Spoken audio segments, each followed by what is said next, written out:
Well, welcome to the first lesson of the Focus on Amplience course. I am Marcelo Lewin, the Headless Creator. As always, feel free to get a hold of me right there, Marcelo at headlesscreator.com. Send me an email, ask any questions you like, any feedback. I'd love to get them from you, and I'll get back to you as soon as I can. Today I have a special guest. His name is Neil Mistry. He's the Vice President of Solutions at Amplience, and he's going to show us how to plan, manage, schedule, and preview content inside of Amplience. Now, I'm not going to tell you anything else about Neil because I'm actually going to invite him in. Neil. Wow, we're in. You're in, sir. Welcome. Welcome. How are you? I'm really good. It's a lovely evening here in the countryside in the UK. So yeah, bright smiles, happy faces, and it's a Friday as well. So TGIF, as we say, right? So very happy to be Friday. Anyway, welcome. Thank you. I know we're going to jump in and you're going to show us Amplience, but first of all, tell us you are with Amplience. And thank you to Amplience for sponsorship as well. I want to be out there as well, knowing people knowing that. Thanks for the support.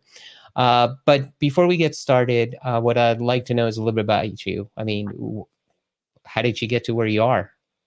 Oh, dangerous topic there. Uh-oh. No, it's quite a simple one. Like after university, I actually ended up like creating like some like animation websites, like really like when you want to like work for Pixar and all that kind of stuff. Yeah. And then that led to a job in London, and that was actually this job. It was like starting with a very small group of people. We made a company that turned into Amplience, and 15 years later, it's here and it's changed and evolved with tech times throughout. But that's pretty much been it. We've had several offices, several places, just like everyone else as you grow. But that's the story. And what do you do there? So I'm the vice president of solutions here at Amplience. So it's kind of like looking after how to package like the kind of product to other people. But for background, I was previously, like I said, I was a developer first, then like product manager, then back into development, then some like projects, onboarding, all those kind of things. So it's a little life cycle around parts. So hopefully can answer questions, and hopefully it's very interactive today. So definitely look forward to it. And since you mentioned animation, what's your favorite? And we mentioned Pixar. Do you have a favorite Pixar movie that you like? Was that an obvious lead on? Yeah, I it's weird, and I know people are going to hate me for this, but I love Toy Story. I think it's probably the most creative, ingenious, like groundbreaking kind of movie. Well, it was groundbreaking for sure. Yeah, it was amazing. But definitely. Yeah, Have you watched Soul? I believe that's Pixar too. No, I have not. Okay, you got to watch it. If you have Disney Plus in the UK, you got to watch it. It's a really good movie. Really good movie. I think you will enjoy it, especially if you like Pixar stuff. That's awesome. Should we talk about that for the rest of the time? Let's do that. Forget I mean, come on. Let's get real. All right. So here we go. I'm going to show your screen right now. So go ahead and get it ready there. And good stuff. Okay. Maybe what I'll do before the kind of like showing you a demo of everything is just show you kind of what we're going to show, because it's kind of vague talking about planning, managing content, because that's kind of what a CMS should do, right? So we'll just talk a little bit about like a content production process. And many people on the call or watching this will probably be used to this kind of thing that's coming up, where lots of tasks are being like given to people to be able to change content. And that might be with things that exist already, or it might be a challenge that's resulted because they can't actually see the content until it's kind of out there. So what we'll show you today are some of the basics like content types and things like that. But then we'll also show you like exactly what we said in terms of being able to preview, see everything that's going together, and make it an environment so that designers, copywriters, everyone has a hand in building content, and you start to view things as reusable components instead of full pages. But it goes a step further as well. So during the demo, you'll also see something else. And people on the call might have seen views like this if you're working in retail or e-commerce lands, where people generally like print out and need to be able to see what their applications are going to look like through time, right? Because they need to sign them off, they need to go through a load of other things along the way. So we'll also show you how you can bring this into something a bit more like this, which is a marketing calendar, and then be able to plan, produce the content, assign the content, choose where it's going to go, and kind of see, where it will be, when it will be, and everything through that process. So a little bit of an introduction there, just in terms of what you are going to see, but we'll get out of slides and go actually into the Amplience application instead, if that's okay with you. That works. Perfect. Let's do it. Excellent. So we won't show you everything today because obviously there's a lot to here. You can probably see by all the tabs and everything else that's open. But I just wanted to go through a couple of different things.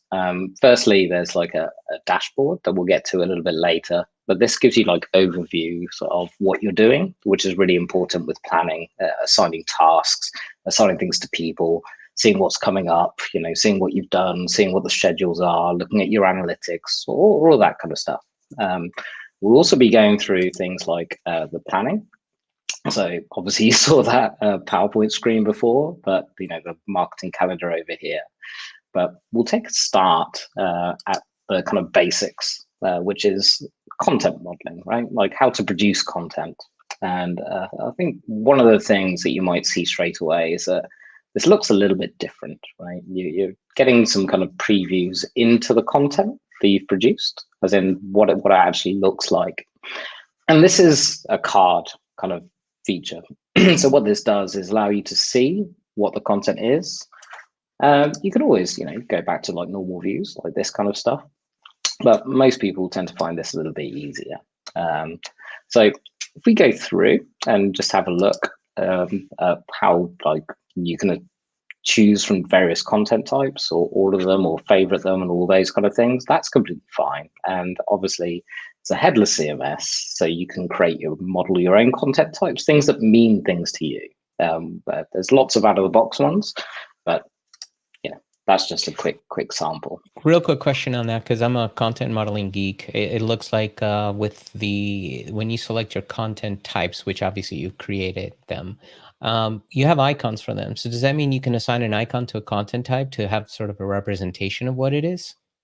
Absolutely. And I'll tell you what, this is a really good thing. I'll show you that now. So okay. There's something like, as you're going through content types that we feel is quite important. And there's two things, right? There's your kind of data models, which are your schemas. And there are your content types, which is everything that a business user would like to see. So I'm more than happy actually to spend 2 minutes just going through that right now so you can have a look. Then we'll go into the rest of the demo. Yeah, definitely. Shortly. Yeah. A quick overview of this would be great. Yeah. That's perfect. So what I'm going to do is I'll go to the same content type that we're going to be looking at later, which is this simple banner. And you can see here, like, firstly, this all looks complicated, right? This is JSON and a bit scary. The reason that we've put it this way is because we follow a format called Json Schema. So we believe that everything should be open source. We believe that you shouldn't have to have any proprietary things to learn. It just makes adoption a little bit easier. Having said that, though, in terms of adding things, there's also a little GUI. So you can add your different properties, put your different types. You can customize the types. You can add extensions and everything else all the way through. But this left-hand side is the data model. The right-hand side is what the form would look like for the business user, and some of which are extensions that load dynamically, some of which are like inbuilt fields in this kind of content type. But through this process, there's something quite powerful about being able to see the structure of the form for the business users to be able to edit. So in a lot of cases, people actually do these together, like the users of the platform and the dev team. And what it also gives is like really rapid kind of prototyping along the way. So if we click on like a sample output, what that'll do is just generate lovely lorem ipsum for the fields that you have as text and numbers for the things that you define. If you put any validation, it